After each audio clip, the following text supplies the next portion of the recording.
guys, welcome back to The Bright Side. Macy here, the Bright Side girl, and today I have a special guest, my husband Jeff, because we are doing a husband picks my TBR video. So I don't really have a format for this.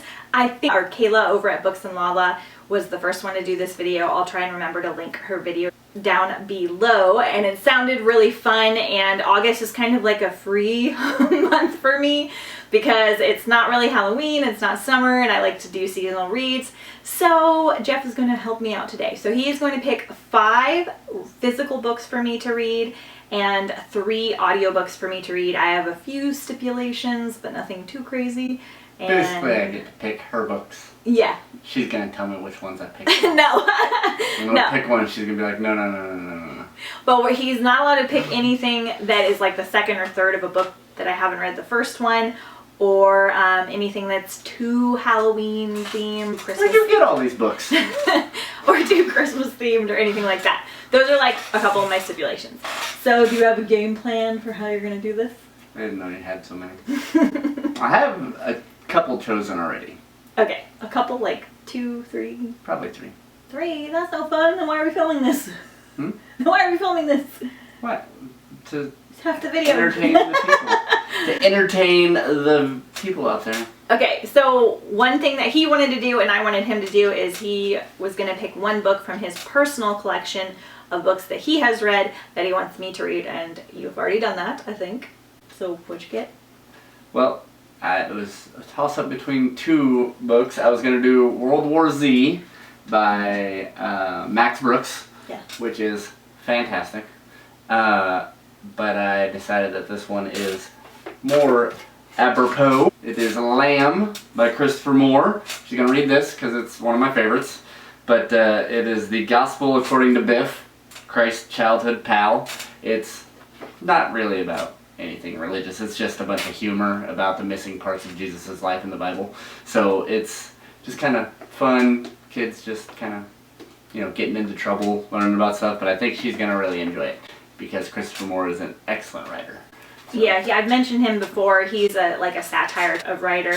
He loves to use the same characters and sub-characters in all of his books. So this one has a lot of the sub-characters that are even the main characters of other books. So it's just a lot of fun to read. We have like a lot of his books, and Jeff's read like 2 or 3 of them. So I wanted to start, or he wanted me to start with this one before I jumped into some of the other ones. These are adult books. Do they have heavy adult themes in them? No. So this one will be fine. So this one will be fine, and there's another one, A Dirty Job, will be fine for the younger readers. But so just kind of keep that in mind, that these are adult books, but Jeff thinks these are fine for younger readers as well. These 2 are, at least. This one and A Dirty Job are definitely for younger ones. Those 2 for sure you can't go wrong with. So I am going to read this via audiobook if the narrator is good.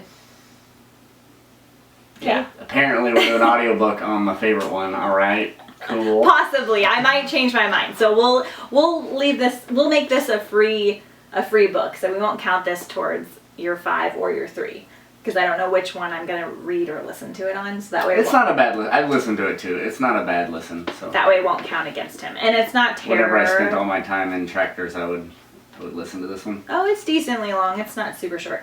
Okay, so this is Jeff's first pick. So this is from his personal TBR, something that he wants me to read.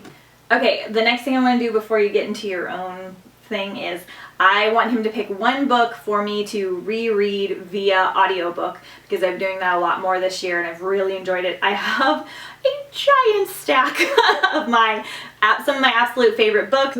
So Jeff and I are going to kind of sort through them, and he's going to pick 1 to 2 that I'm going to reread. Like 30 books? You don't have to like in depth go into them, but if you pick a couple that seem interesting to you. You're going to audiobook the one I choose of this. Audiobook 1 to 2, so you can use 1 or 2 of your audiobook choices for this. And I listened to samples of all of these to make sure that they were decent audiobook narrators. Did you audiobook this one? No, I read that one. Oh. So all of these had a decent narrator. There were like 2 books that I kind of wanted to listen to via audiobook, but the narrator wasn't very good, so I skipped putting them in this pile. We're not going to get that one because we just watched the movie. Oh, and all of these are books that I have read last year or earlier. None of these are books that I've read this year, so they'll be not quite as fresh. I choose... The hardest one for me to get on audiobook. I think I knew you were going to choose this one. He chooses Peter and the Starcatchers. Jim Dale, who narrates the Harry Potter books and has won like awards for it and everything, narrates Peter and the Starcatchers. I love this book. I listened to it on audiobook like like 8 years ago.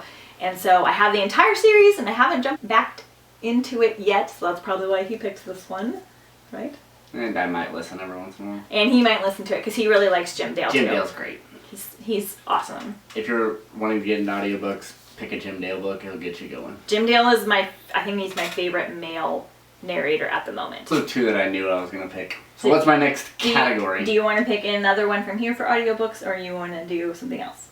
Oh, I get to choose another audiobook right now? You get to choose 3 audiobooks, so you can choose as many as you want. Wait, hold on. You're not reading any of these? No, 3 audiobooks and 5 regular books. I got 2 audiobooks. But you don't have to choose from here. You can choose from a new stack too. Kind of like, I don't have like major organization with my TBR, other than I have some giant books up top, some books I think that guys will like, and some classics. Pirates. Oh, good! Okay, so this is Elias Hook by Lisa Jensen. This is actually a Captain Hook retelling, and this is perfect because I am reading Peter Pan and Tiger Lily for Booktubeathon, which will be part of August as well. Hopefully I can get this one on audiobook. If not, you'll read it. I'm not entirely sure, so we'll count it as audiobook. Okay? Alright, and now you're going to actually read some. You can pick one more audiobook if you want. Nah, you're going to read Aragon. I am? Yep. Can I listen to it on audiobook? Oh, it's really good. Oh, jeez. You can trade out whichever ones you want to trade out for audiobook. Okay. Okay, because this one's huge. And I've been meaning to get into this one too. He's going to start... I'm kind of being mean to her. I'm picking a lot of big He's books. going to start... I gave you Christopher Moore though. That's going to be a real quick one. It's 450 pages. Yeah, it's going to be real quick. He is going to start me off on all these huge series that I'm going to be like on cliffhangers for. Okay, so Aragon by Christopher Paolini. Dragon Story, really popular during the Harry Potter time. I don't think I ever read this. I think I attempted it but never finished it. But I own all 4 of them, so... Was 4 of those? My kid wrote 4 books? Yeah, and the kid, he wrote them at like... Christopher wrote them, or started writing them at like 15. So it was like really impressive. Way to go. Good job, Christopher. We have 1 physical book, so you got 4 more. 4 more? Alright, okay. I guess I better start looking at some smaller covers then. And I may or not be able to get to all of these, but I'm going to do my best. William Shakespeare's Star Wars. It is. You get 1 random one.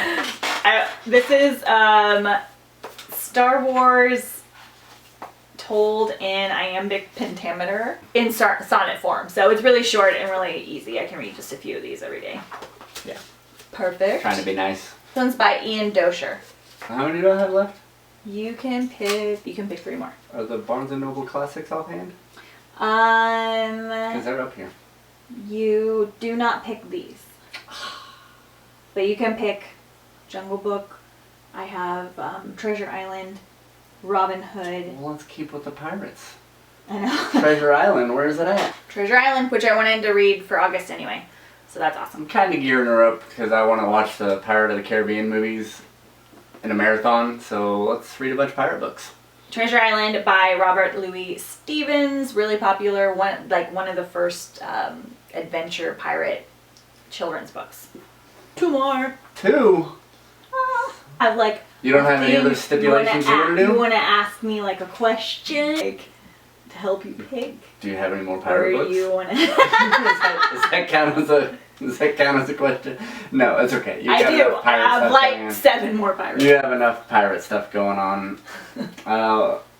What's a series that you haven't started yet? I know a series that I've been wanting you to start on so that I know whether I should read it or not. From my list? Percy Jackson. Oh, yeah. Okay. I don't have the first one, but I can get it from the library. Okay. I want you to do Percy Jackson. Just the first one? Yeah, just the first one's fine for now. Okay. And then you can let me know if I'm gonna like it. I'm jumping into Percy Jackson and the Lightning Thief, which is awesome because I really need to get started on my 19 Rick Riordan books. You've had those a while and you have not read them. It's been like... It's like the first ones you grabbed at the library. Yes, it is. No. You're like, oh, this book's so great. And then she's like, I'm gonna read it this summer. I guarantee it. No, she did not read it. She did not read it that summer. No. So I have one left? Yeah. Alright. I picked a lot of boy books, it seems. So let's give you at least one girly book to read. Hey guys, Macy from the future here. I am jumping in real quick because unfortunately the last clip of this TBR video was incredibly blurry and I didn't notice until I went to edit it, which I did late because of Booktubeathon. So I'm just filming a quick little explanation for the end of the video. So the last book that Jeff picked for me was After Alice by Gregory Maguire because he knows that I need to read these. This is one that I recently picked up, so, and it's not too terribly long, a little Alice in Wonderland retelling. So for the books that Jeff picked for me that I need to listen to, he picked 3. So I plan on listening to Lamb by Christopher Moore, somewhat religious satire book, Aragon by Christopher Paolini, and Peter and the Starcatchers by Dave Barry and Ridley Pearson, which is my reread for the month. I only let him pick 3 because Aragon is like an 18-hour audiobook. And then for the books that I'm going to physically read, After Alice by Gregory Maguire, Treasure Island by Robert Louis Stevens, William Shakespeare's Star Wars by Ian Dosher, Alias Hook by Lisa Jensen, a Peter Pan / Captain Hook retelling, and Percy Jackson and the Lightning Thief, which I will either physically read or do on audiobook. Those are all the books for Husband Picked My TBR for August. Hope you guys are having a great month. Sorry this is up a little bit late because of Booktubeathon, but I will see you guys at the end of the month for a wrap up and see if I was able to finish all these. Bye!